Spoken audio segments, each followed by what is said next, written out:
Assalamu alaikum and welcome back to the next video. Today we're going to talk about purpose. Why are we here? Why are we on this journey? Why are we in this car? Where are we going? And it's one of my favorite topics as well. Actually, I shared my full story in the book. You can go and read it. But up here, I'm just going to give the outlines from my point of view. And I believe we all have a similar journey. Hopefully you will relate to that. So now coming back to the analogy again, right? We are in a car. Now we know it's in the soul and all this thing. We are moving on. But where are we going? Where are we going is one of the best analogies, beautiful analogy I listened about this one was imagine you live in a country where the king of the country invited to a banquet, the party, right? This is where the most noble, the most respected people are there. And an invitation says, you know what, you've been invited to this, come. How would you feel if you got that invitation? You would say, wow, I'm honored, you know, I'm invited to this. You begin to think, what must I have done to deserve this invitation? And you begin to act differently, think about it, anticipating how it's going to go, all of this. And I kind of tried to use that analogy for the life we live in. What I mean by that is, if you think about it, Allah subhanahu wa ta'ala is so generous, so kind that He said, guys, come to our party. This is how you should do, this is the roles you should take, and it's up to you. And you know what most people do? And most people, they just look at the invitation, oh, this is spam, throw it away. They don't even look at it, they don't even believe in it, right? They don't take it seriously. I said, nah, it must be this. Don't believe. That's what it means. You got invited, you don't respect it, you just throw away. But I hope we are of those who believe in that invitation. We are going there. Even the book we mentioned, the course, right-hand book.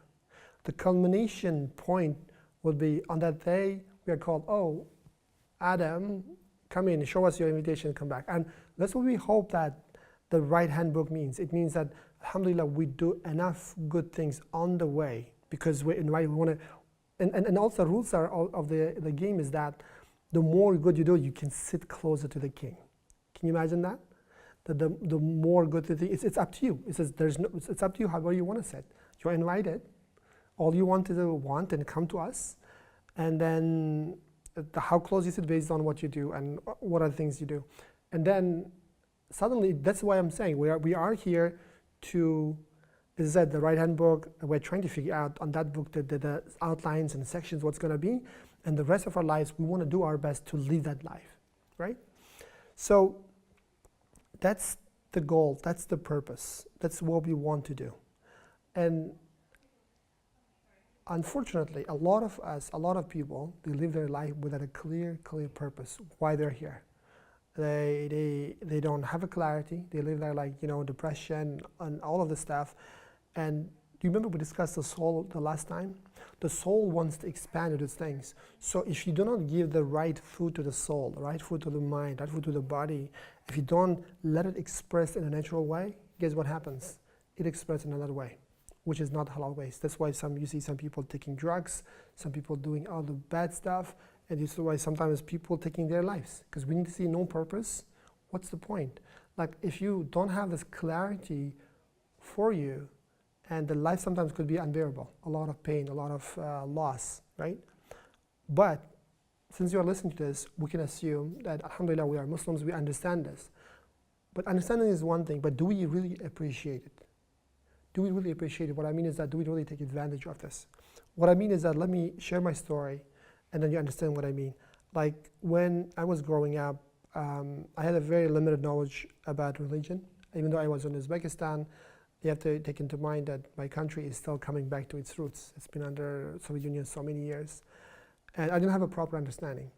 I used to think about God, oh, maybe He does exist, I just have to believe it, I don't have to do much, you know?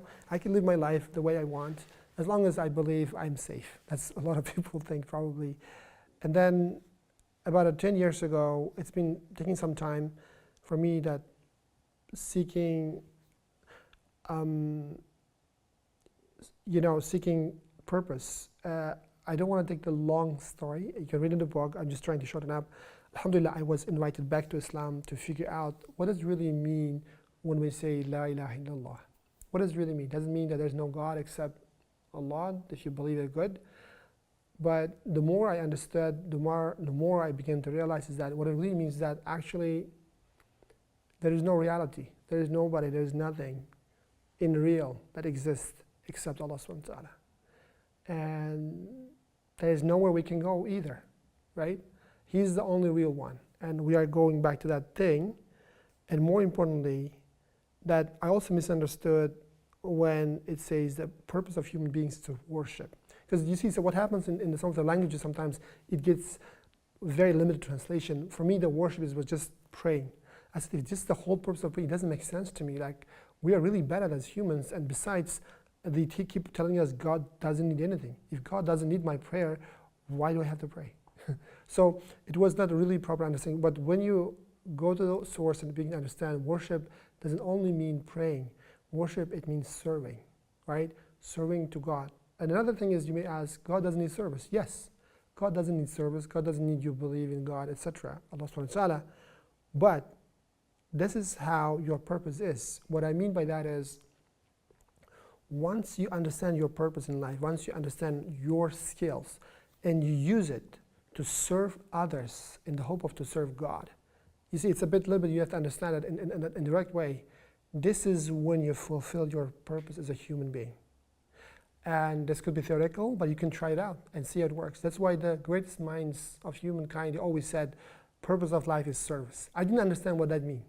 Purpose of life is service to your community, service to other people who are the needy. This is how, what we are doing is the purpose of life is to get to know God and love God.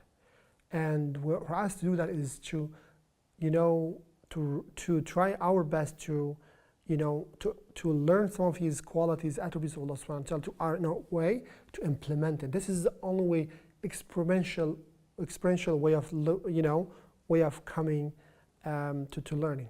So that's what the purpose is. And the question is, I guess now, you may ask, okay, I understand that's the thing, but what is my purpose? What am I supposed to do? What is Omar, what is Fatima supposed to do in this life? That is a great question. And actually, that's the question I covered in the book, but inshallah, in the next videos, we're going to digest some of it a little bit. In the next video, I want to talk about the passion, how to get to know yourself, what are your skills Allah subhanahu wa ta'ala given, and how to use that. But again, we're going to ask those 4 questions. What are your beliefs about your purpose? Do you think you can find your purpose, or you think it's not attainable? Take 2-3 minutes and come back. Next question. What are your goals for your purpose? What do you think you want to do? As I said, the purpose of humankind, the goal we need to achieve is to figure out our skills and to use it to serve others so we can serve Allah subhanahu wa ta'ala, not part-time, but full-time, 24/7. That's our goal on earth. But what are your goals in terms of your purpose? What do you want to do? Take another 2-3 minutes and come back. We'll get to the next question. Question number 3, why does it matter? And this one, I remember one of the sayings of one of the philosophers. He said, for those people who figure out their why, they will figure out their how. So in this life, you have a strong why, trust me, you will go through anything else. But you have to figure out your strong why. That's why the purpose is so strong. For those who want to read a book, I think from Simon Sinek called Start With Why, I really recommend that. Read it, you understand what I'm talking about. So why you want to figure out your why. The pun is intended. Talk to you in 2 minutes, 3 minutes after you write your questions, answers. Question number 4. Okay, how are you going to get there? What are your goals? First, we want you to write it down, but actually answers in the next video is coming up, which is going to be easier for you. And I'll see you in the next video. As I said, in the next video, we're going to talk about the passion and how to figure out your purpose in life based on the God-given talents and gifts, inshallah. I'll see you there. Assalamu alaikum.